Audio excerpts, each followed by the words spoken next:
رانا صاحب ذرا 9 مئی کی طرف آتے ہیں. 9 مئی کو کا تسلسل 2014 کا تسلسل 9 مئی کو قرار دے دیا D G I S P R نے.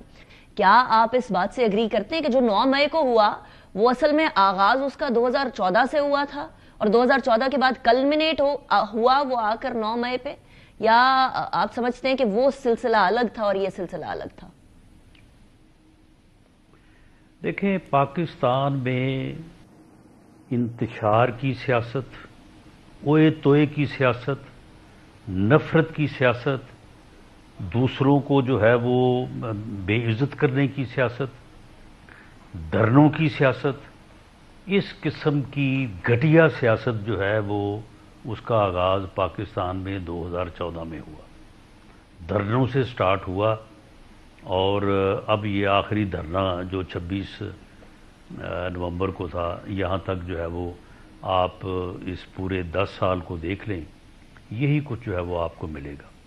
یہ ایک ہی سوچ ہے، ایک ہی طریقہ کار ہے، ایک ہی ذہن ہے، ایک ہی طرح کی جو ہے وہ اپنا ایک انتشار اور افراتفری اور بلیک میلنگ پہ مبنی سیاست ہے. پاکستان میں اس سے پہلے کوئی وجود نہیں تھا، تو اس کی طرف انہوں نے جو اشارہ کیا ہے تو یہ ایسے ہی ہے. لیکن رانا صاحب 90 کی دہائی کی سیاست بھی بہت کوئی اچھی تو نہیں تھی رانا صاحب. وہ تو چارٹر آف ڈیموکریسی ہوا، پھر معاملات صحیح ہوئے، بہتری کی طرف گئے.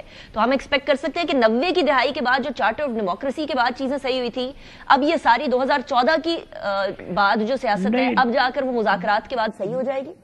ہم یہ توقع رکھیں؟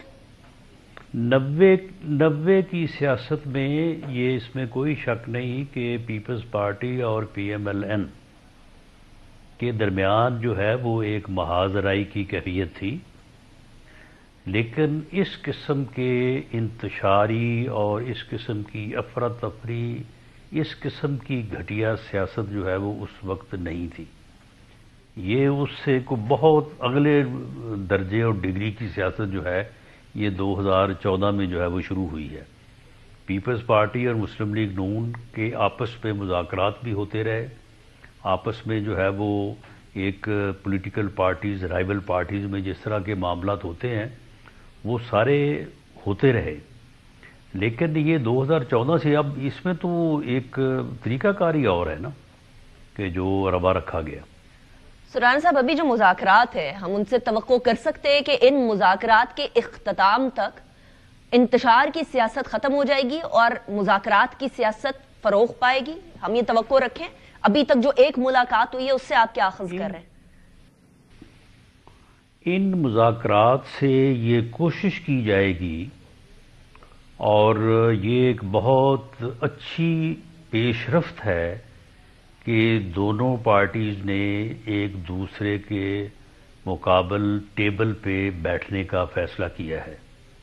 وہاں بیٹھ کے یہ کوشش کی جائے گی کہ یہ انتشار، افراتفری کی جو سیاست ہے، جو دھرنوں کی سیاست ہے، جو حملوں کی سیاست ہے، اس کی بجائے بات چیت، پولیٹیکل ڈائلاگ کے ذریعے سے جو معاملات ہیں، جو مطالبات ہیں، ان کے حل کی طرف جو ہے وہ بڑھا جائے.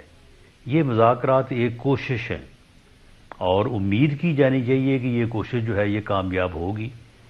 لیکن یہ کوشش جو ہے وہ اس کا شروع ہونا بھی جو ہے وہ خوش آئین اور ایک بہت بڑی پیش رفت ہے. اس کوشش میں رانا صاحب عمران خان صاحب کا انپٹ بڑا ضروری ہے، کیونکہ جو بھی مذاکراتی ٹیم کسی بھی طریقے سے کچھ ڈیسائیڈ کر لے، عمران خان صاحب جب تک اس کو گو اہیڈ نہیں دیں گے تو پی ٹی آئی کی سائڈ سے تو یہ چیز جو ہے وہ رکی رہے گی. اب آپ لوگوں کی طرف سے آپ نے یہ فرمایا تھا کہ آپ جی رانا صاحب نہیں، یہ تو انڈرسٹوڈ ہے نا. آخر جب وہاں پہ اس مرتبہ 2 جنوری کو جب ہم ملیں گے تو پہلی میٹنگ کے تناظر میں یا اس کی آگے اپنا فالو اپ میں وہ جو اپنے مطالبات ہمیں دیں گے تو ان مطالبات کا جو ہم جواب دیں گے وہ اپنی لیڈرشپ کو اعتماد میں لے کے دیں گے. لیڈرشپ کی جو ہے وہ کنسلٹیشن سے دیں گے. ایسا تو نہیں ہو سکتا کہ وہاں پہ کمیٹی جو ہے وہ لیڈرشپ یا پارٹی کو پوچھے ہی نہ اور اپنے طور پہ ہی جو ہے وہاں پہ جو ہے وہ فیصلہ کر لے، اور اسی طرح سے وہ بھی جو وہ ڈیمانڈ دیں گے، یقیناً انہوں نے کل مشاورت کی ہے، اس کے مطابق جو ہے وہ اپنا مدعا جو ہے وہ ہمارے سامنے رکھیں گے۔ وہ جو شکایت تو کرتے تھے رانا یقیناً صاحب، ان کا جو مطالبہ یا ان کے جو مطالبات ہوں گے وہ یقیناً ہمارے لیے کوئی آسان تو نہیں ہوں گے، لیکن جب دونوں طرف سے بات ہوگی تو پھر اس میں سے کوئی راستہ، کوئی درمیانی راستہ، کوئی جہاں پہ دونوں جو ہے وہ فریقین قریب تر ہوں، تو وہ نکالا جانا چاہیے اور اس کی کوشش ہوگی۔